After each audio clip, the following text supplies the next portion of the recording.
നമസ്കാരം. ഇടതുമുന്നണിയിൽ വീണ്ടും ഒരു ആഭ്യന്തര കലാപത്തിന് വഴിയൊരുങ്ങുകയാണ്.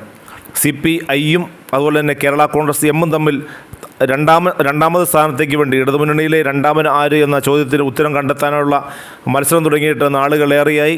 കേരള കോൺഗ്രസ് എം ഇടതുമുന്നണിയിലേക്ക് ലയിച്ച നാൾ മുതൽ തുടങ്ങിയതാണ് ഇത്തരത്തിലുള്ള ഒരു മൂപ്പിളമ തർക്കമെന്ന് പറയാം. അത് പല അവസരങ്ങളിലും മറന്നീക്കി പുറത്തു വരികയും ചെയ്തതാണ്. ഇപ്പോഴിതാ രാജ്യസഭാ സീറ്റുമായി ബന്ധപ്പെട്ടാണ് CPIയും കേരള കോൺഗ്രസ് എമ്മും തമ്മിൽ ഇടതുമുന്നണിയിൽ ഉരസാൻ ഒരുങ്ങുന്നത് എന്നതാണ് അവസരമായി കിട്ടുന്ന റിപ്പോർട്ടുകൾ.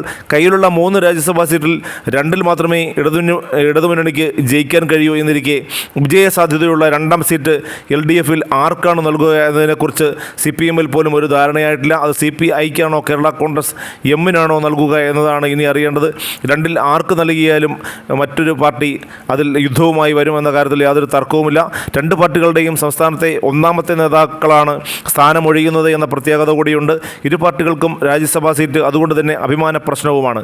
അവകാശവാദം ഉന്നയിക്കാൻ CPIയെയും കേരള കോൺഗ്രസ് എമ്മും തീരുമാനിച്ചു കഴിഞ്ഞിരിക്കുകയാണ്. UDFനും ജയിക്കാൻ കഴിയുന്ന സീറ്റ് മുസ്ലിം ലീഗ് നൽകാനായി അവർ നേരത്തെ തന്നെ ധാരണ ഒരുക്കുകയും ചെയ്തിരുന്നു. ബിനോയ് വിശ്വവും ജോസ് കെ മാണിയും ഇളമരം കരീമുമാണ് കാലാവധി പൂർത്തിയാക്കുന്നത്. അവരുടെ കാലാവധി ജൂലൈ 1-നാണ് അവസാനിക്കുന്നത്.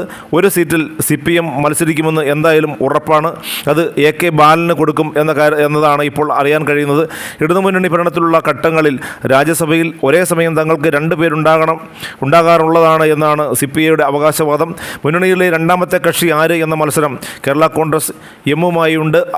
CPI നേരത്തെ തന്നെ ഇത്തരമൊരു മത്സരം അവർ തമ്മിലുണ്ട് താനും. തദ്ദേശ തെരഞ്ഞെടുപ്പും അതിന് പിന്നാലെ തന്നെ നിയമസഭാ തെരഞ്ഞെടുപ്പും വരാനിരിക്കെ ഈ ഒരു ആഭ്യന്തര യുദ്ധം എങ്ങനെയാണ് ഒഴിവാക്കുക എന്ന ആലോചനയിലാണ് ഇപ്പോൾ CPM.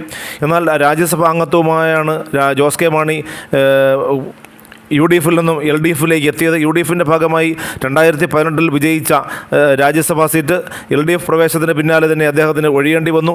2021 ജനുവരിയിലാണ് അദ്ദേഹം ഈ സീറ്റ് രാജിവെച്ചൊഴിയുന്നത്. അതിനുശേഷം നവംബറിൽ LDFിൻ്റെ ഭാഗമായി ഇതേ സീറ്റിൽ അദ്ദേഹം വിജയിക്കുകയും ചെയ്തു.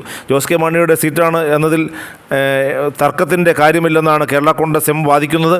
എന്നാൽ തങ്ങൾക്ക് കിട്ടേണ്ട സീറ്റ് തങ്ങൾക്ക് തന്നെ കിട്ടണമെന്ന പിടിവാശിയിലാണ് ഇപ്പോൾ CPM. അതുകൊണ്ട് തന്നെ ഈ ശീതസമരം ഇവർ തമ്മിലുള്ള ഒരു ആഭ്യന്തര കലഹം വളരെ രൂക്ഷമാകാനും ഇടതുമുന്നണി വീണ്ടും വലിയ ആശങ്കയിലാകാനും ഇടയുണ്ട് എന്നാണ് ഇപ്പോൾ രാഷ്ട്രീയ വൃത്തങ്ങൾ തന്നെ സൂചിപ്പിക്കുന്നത്. ആരെ തുണച്ചാലും, അതായത് CPIയെ തുണച്ചാലും കേരള കോൺഗ്രസ് എമ്മിനെ തുണച്ചാലും മറ്റൊരു രാഷ്ട്രീയ പാർട്ടി ഉടക്കുമെന്നതിനാൽ ഇപ്പോൾ ഇത് ഇടതുമുന്നണിയിൽ തന്നെ വലിയ ഒരു ഭൂകമ്പത്തിന് വഴിയൊരുങ്ങുകയുമാണ്.